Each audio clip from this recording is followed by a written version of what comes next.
USDA paid to study queer farmers, Latinx, masculinity, more on taxpayer dime. That's just one headline you'll see at thecentersquare.com. What's up in Washington, D.C.? A lot. And it has a lot to do with your tax dollars and how they're being used. So if you get the headlines in your inbox through the Center Square, you'll also have a choice of getting those national headlines. And we're going to review some of those here this morning with Illinois in Focus Daily. I'm Greg Bishop. Like, subscribe, hit that notification bell, and wake up with us each and every weekday morning. So go to thecentersquare.com where you can see the headline, USDA, the Department of Agriculture, paid to study queer farmers, Latinx masculinity, and more.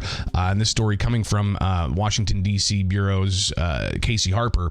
And just to read through some of this, because this is just one of many stories where you've got the Trump administration being elected, coming into office, wanting to find as much savings as possible and issuing executive orders to get rid of DEI in federal administration funding and a host of other things. But, you got U.S. taxpayers here, as Casey writes, shelling out tens of thousands of dollars in recent years to the U.S. Department of Agriculture to research LGBT issues, the kind of funding now under scrutiny with the Trump administration. The research relies on conducting interviews, in one case, $373 per Zoom call to explore researchers' hypotheses of widespread discrimination.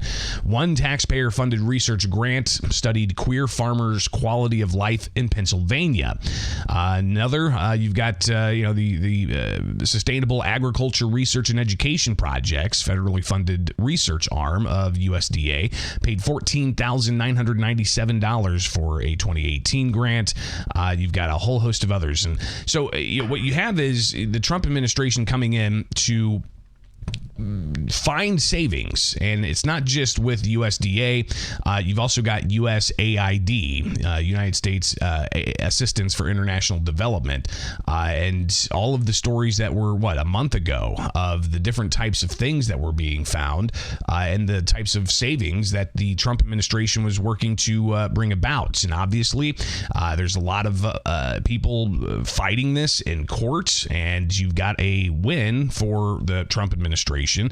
So they're going to continue looking to find savings. And here's another story from our Dan McCaleb at the Center Square. The State Department will assume many of the responsibilities and oversight of programs previously performed by the U.S. Agency of International Development, effectively shutting down the controversial USAID department. So you had DOGE come in, the Department of Government Efficiency. They were targeting a lot of questionable spending, including, things for different types of LGBT programs overseas. Another controversial one was Sesame Street in Iraq. All of this, clearly a lot of dollars, hard-earned tax dollars going out to. But Friday, after some lawsuits were filed, a federal appeals court overturned a lower court's ruling that certain DOGE activities at USAID were unconstitutional. So the appeals court reversed the lower court's ruling on that, granting a stay on the earlier ruling and allowing DOGE to continue its scrutiny of USAID spending. So Marco Rubio wrote on X that foreign assistance done right can advance our national interest, protect our borders, and strengthen our partnerships with allies. He went on to say that unfortunately USAID strayed from its original mission long ago. As a result, the gains were too few and the costs were too high. Thanks to President Trump, this misguided and fiscally irresponsible era is now over. Again, another instance here of how the things are starting to come to a head in Washington, D.C. with the new Trump administration. But you have other stories as well you'll find on the national page of the Center Square, and you can get these in your inbox. As you wake up, you can see some of these, but here's another one.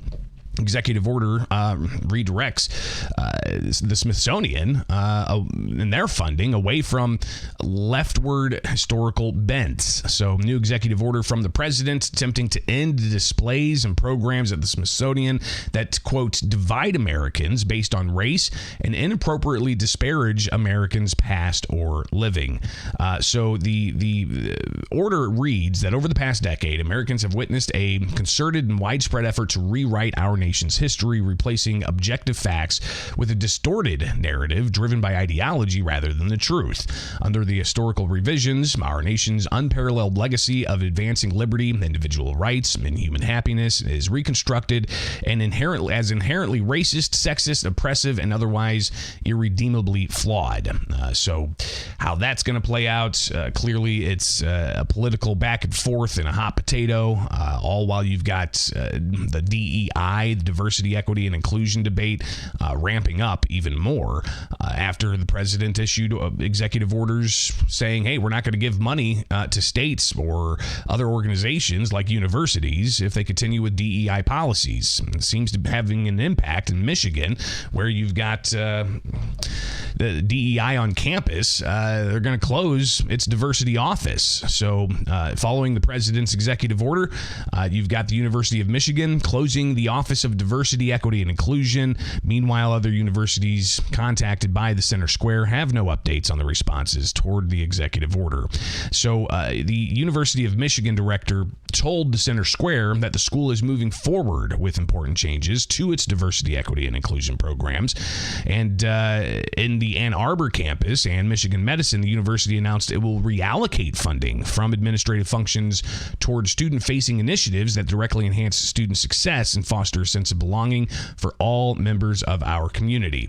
And I've seen this language as well in some of the other kind of corporate changes that there are, where they may have had explicit DEI policies in some of their handlings of employee issues or customer issues.